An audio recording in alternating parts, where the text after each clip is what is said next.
Would you like to introduce David? Yes. David, many of you know from Hill Dickinson, from his previous visits down here to Naples. The subject matter of his talk is, I think, a very important one in a bad market. It's a very practical subject, and it's one that many people always ask their advisors about without necessarily completely understanding what it means. So hopefully some enlightenment here from David Pitlarge on the question of the continuing effectiveness of the lien. Thank you very much, Clive. Thank you, Francesco. Thank you also, Francesco, for my third invitation to the conference. It's an absolute pleasure to be here, and also, as people have remarked earlier, in such elegant surroundings. Just before I talk on my subject, which might not have the most arresting title, I was amused by Clive's closing remarks, and I would just hasten to add I neither received nor wrote any of those messages, but as it's getting late in the day, I think we could earn ourselves a bit of light relief. I think one of my favorite messages I heard of came from a partner in another shipping firm too, I have to say, Messrs. Ince & Co., when they were in Nolly's house, and it was the usual story about chasing for responses, and the facts to the tribunal went, "Dear sirs, as I was walking past Nolly's house this morning, I saw some scaffolding with a sign overhead saying, 'Men working overhead.'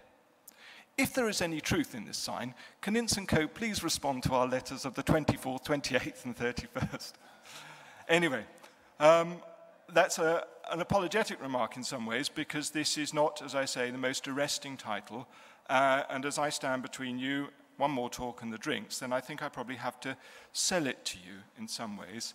And I think that should be easy, because although it's in some ways a dull lawyer's subject, I think it's actually very relevant for a number of reasons. Firstly, what it gives you, as a head owner in particular, is the right to go beyond your charterer in the event of its failure to pay hire.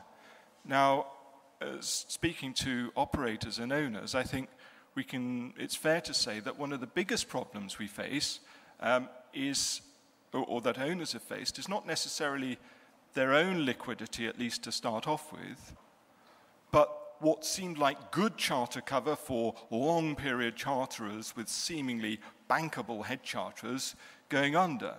And the idea of being able relatively easily and cost effectively to go behind that and get what's coming in should be something that would be of interest to anybody, I think. Consistent with that, and I think the analysis in the cases shows you that this is security. And it's good and frankly quite easily obtained security. It's not like having to negotiate a guarantee or anything like that. As we shall see, these rights come in standard form contracts. They're relatively easy and cost-effective to exercise as long as you get the basics right. The underlying theories can be a little bit challenging.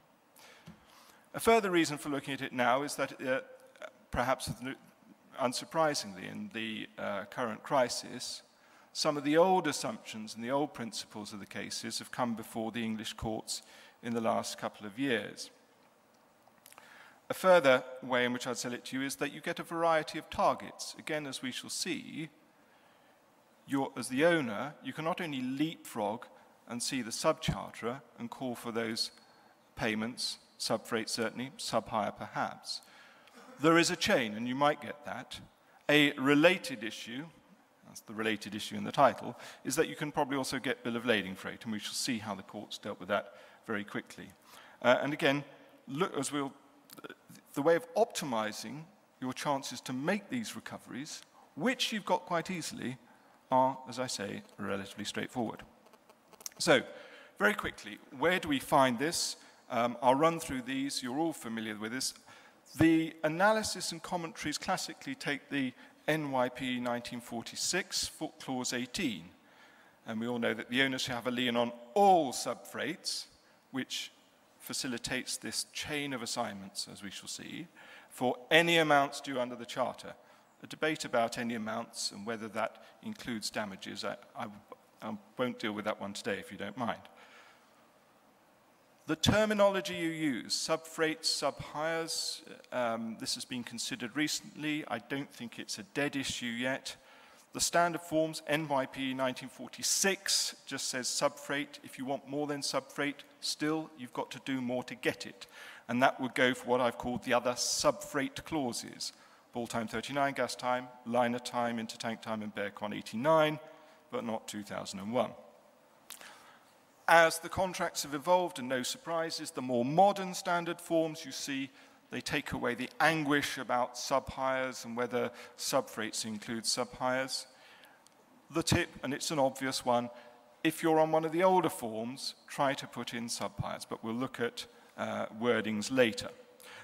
In the offshore and salvage contracts, which I just put there because I know some of you are involved in this business, supply time does have a lien, but that's on cargoes and equipment, and rec hire and rec stage don't. But I think that's understandable because the nature of the business is actually different and doesn't anticipate utilization by the charterer or operator.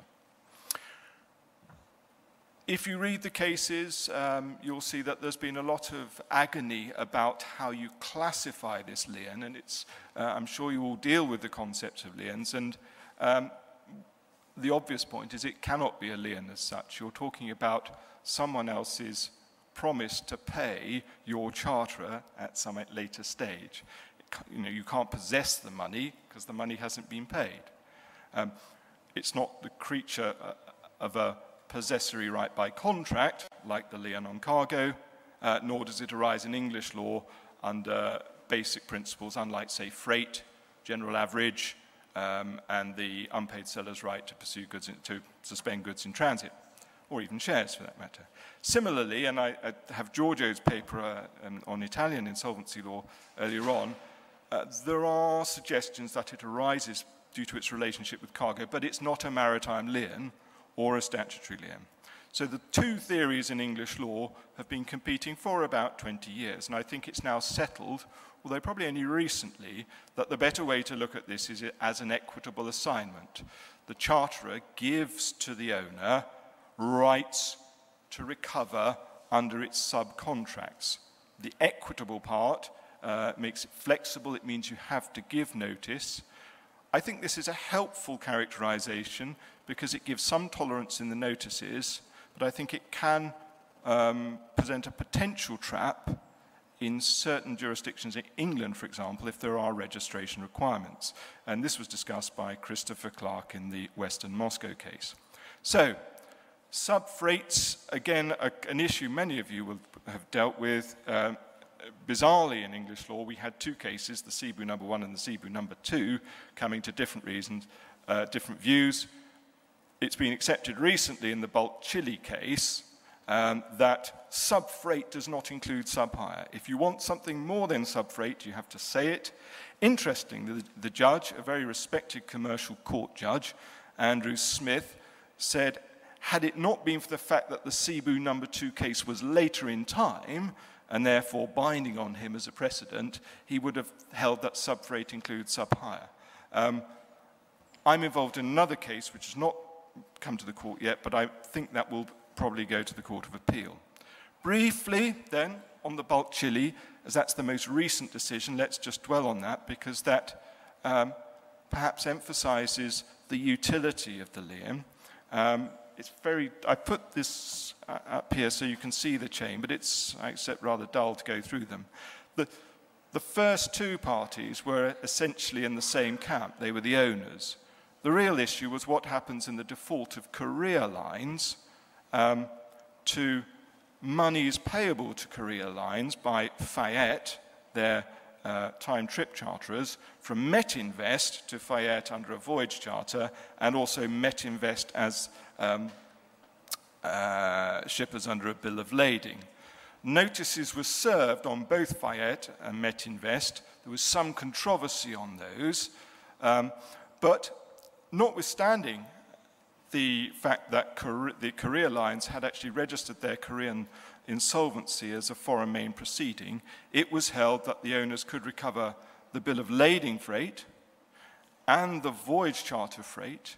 One of the issues there was that they were not payable at the date of the notice, but again, that's probably a little complex for this racing summary here. A sub-issue, which I think is, if we have more speakers, would be the right to be paid after you withdraw, and the owners were able to recover on that basis.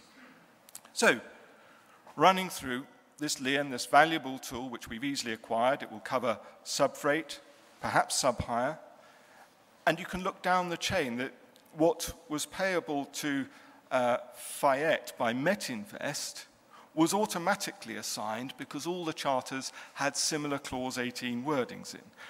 The fact that it didn't refer to hire in the head charter was fatal for the hire, but nothing else. So you're getting not only rights, but someone else's right to intersect.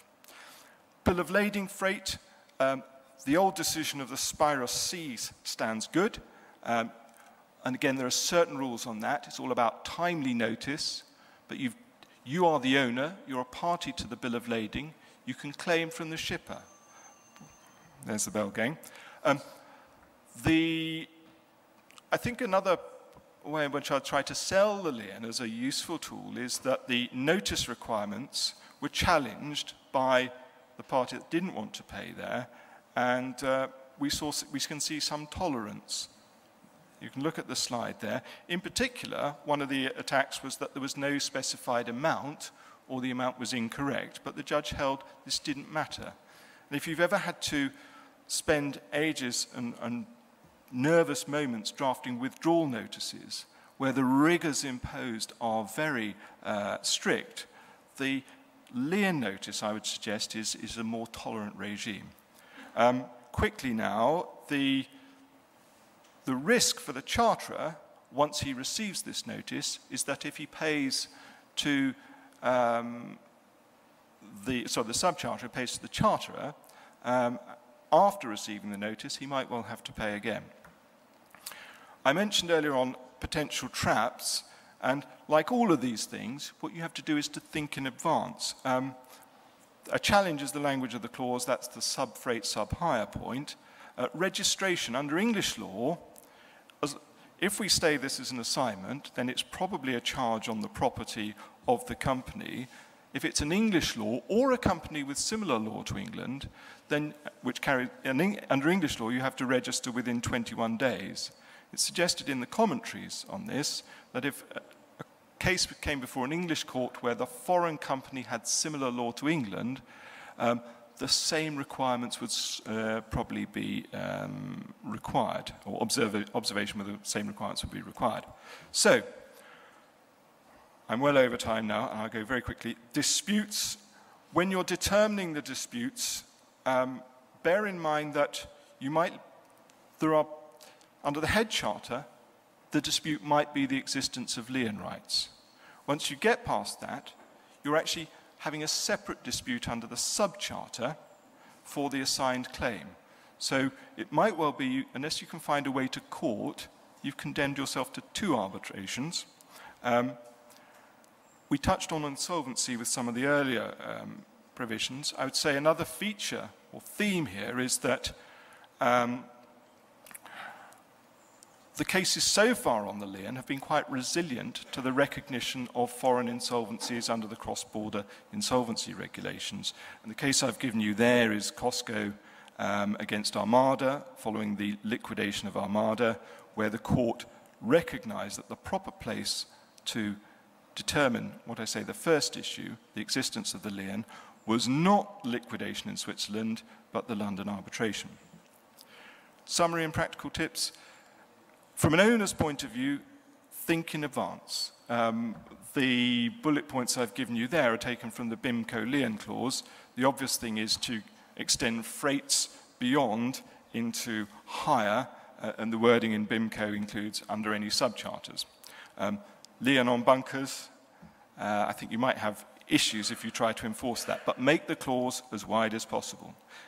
If there's a registration issue, and I'm not talking about the old Slavenberg system for ship financiers, deal with it at the outset. If part of your security is a long-term charter, and with that comes the right in the charter's default to go beyond it, then I would suggest that working out where the company is, the charterer, is incorporated and what its rules on registration is time well spent. The other points are self-evident.